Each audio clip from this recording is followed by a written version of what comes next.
Ashwani cell में आपका स्वागत है। मित्रों, आज चर्चा पुनः एक बार इस चुनाव पर।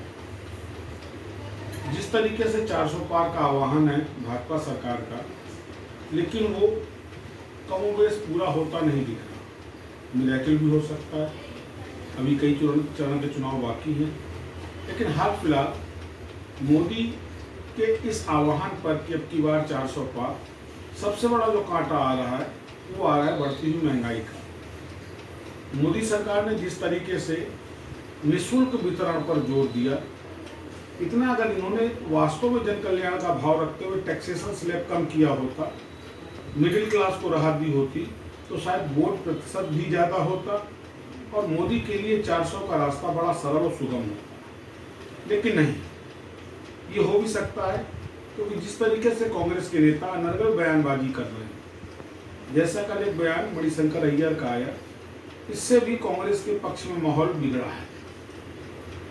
सोचने वाली बात है, जिस हिंदुस्तान का खाते हैं, जिस हिंदुस्तान में रहते हैं, जिस हिंदुस्तान से सम्मान पाया है, क्या मणिशंकर अय्यर को ये नहीं समझ में आता कि दुश्मन देश की इस तरह तारीफ करना, उसको सम्मानित बताना, भारत पर दबाव डालना बायलैटरल बातचीत के लिए, क्या इनका प्रो पाकिस्तान इम्पैक्ट नहीं शो करता है?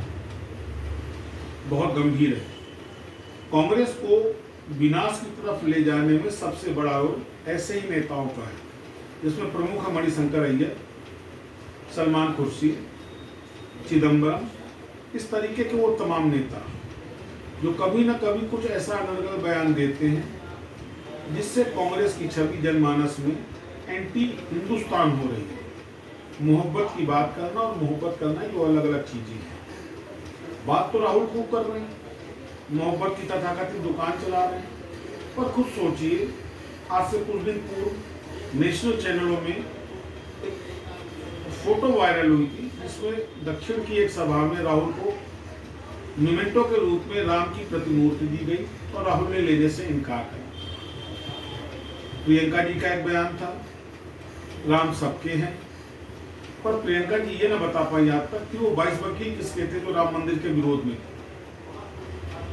मैं ये नहीं कहता कि आप राम का ही केवल समर्थन करें, किसी दूसरे धर्म को न देखें, सभी धर्मों का सम्मान होना चाहिए, पर अन्य धर्मों के सम्मान के लिए सनातन का अपमान, ये कांग्रेस की सबसे बड़ी भूल है, जिसपे कांग्रेस आज भी विचार और मनन नहीं करना चाहती। जिस तरीके से सनातन को अपमानित कर रही है, आज 11 मई की तारीख है, ये वही दिन है जब सोमनाथ मंदिर का जीर्णोद्धार हुआ था। भारत के पहले राष्ट्रपति, जिनको भरकस रोकने का प्रयास किया था भारत के पहले प्रधानमंत्री जवाहरलाल नेहरू ने कि इसके जीर्णोद्धार में न जाएं, और उनको हवाला दिया था कि सोमनाथ मंदिर के जीर्णोद्धार उद्घाटन पे जाने से कांग्रेस की सेक्युलर छवि प्रभावित होगी।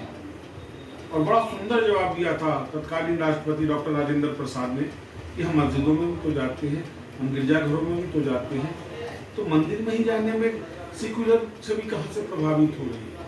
मित्रों, सेक्युलरिज्म के नाम पर जो एंटी सनातन सोच है कांग्रेस की, जहां ये कांग्रेस को खत्म कर रही है, तो महंगाई नियंत्रित करने में असफल भाजपा सरकार को भी संघर्ष करना पड़ रहा है। आप देखिए, आए दिन छोटे छोटे शहरों के दौरे हो रहे हैं, मोदी आ रहे हैं, योगी आ रहे हैं, बड़े बड़े भाजपा के नेता दौड़ रहे हैं। ये केवल इसलिए है कि भाजपा 52 से 57% मिडिल क्लास को संतुष्ट करने में पूर्णतः असफल सिद्ध हुई है।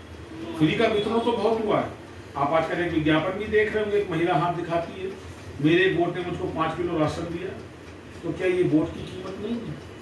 क्या जरूरत पड़ी? दुनिया जानती है, आप जगह जगह छाप रहे हैं कि हम 80 करोड़ को फ्री खिला रहे हैं। फ्री क्यों कर रहे हैं? एक तरफ तो आप फ्री बीज के नाम पर दूसरी पार्टियों पे आपत्ति उठा रहे हैं, दूसरी तरफ हम फ्री खिला रहे हैं। सोचने वाली बात है दोनों ही पार्टियों के लिए। पुनः इस वीडियो के माध्यम से मैं स्पष्ट करना चाहूंगा कि जब तक सनातन विरोधी सोच कांग्रेस नहीं खत्म करेगी, वामपंथ के प्रभाव से नहीं मुक्त होगी, सेक्युलरिज्म के नाम पर सनातन का विरोध नहीं बंद किया जाएगा, कांग्रेस का उद्धार नहीं है। तो दूसरी तरफ महंगाई अगर नियंत्रित नहीं होगी, 52 से 57% मिडिल क्लास को भाजपा नहीं कंसीडर करेगी। इस बार तो जीत है, लेकिन भावी भविष्य में जीत इतनी सरल और सुगम नहीं होगी। इस बात को भाजपा के भी शीर्ष नेतृत्व को समझना पड़ेगा। ये हिंदुस्तान है, यहाँ गरीब, मध्यम और उच्चतम वर्ग तीनों ही वर्ग का निवास है। केवल गरीब या उच्चतम को लेकर के कॉर्पोरेट के फेवर में चल करके आप हिंदुस्तान का शासन सत्ता नहीं कर सकते। 52 से 57% की एक बड़ी आबादी को नजरअंदाज कर सरकार नहीं चलाई जा सकती। इस बात को दोनों ही पक्षों को समझना पड़ेगा। और मणिशंकर अय्यर जैसे नेता ये कांग्रेस की ताबूत की आखिरी कील साबित होंगे, ये कांग्रेस को भी समझना पड़ेगा। पुनः मुलाकात करूंगा मित्रों, नमस्कार।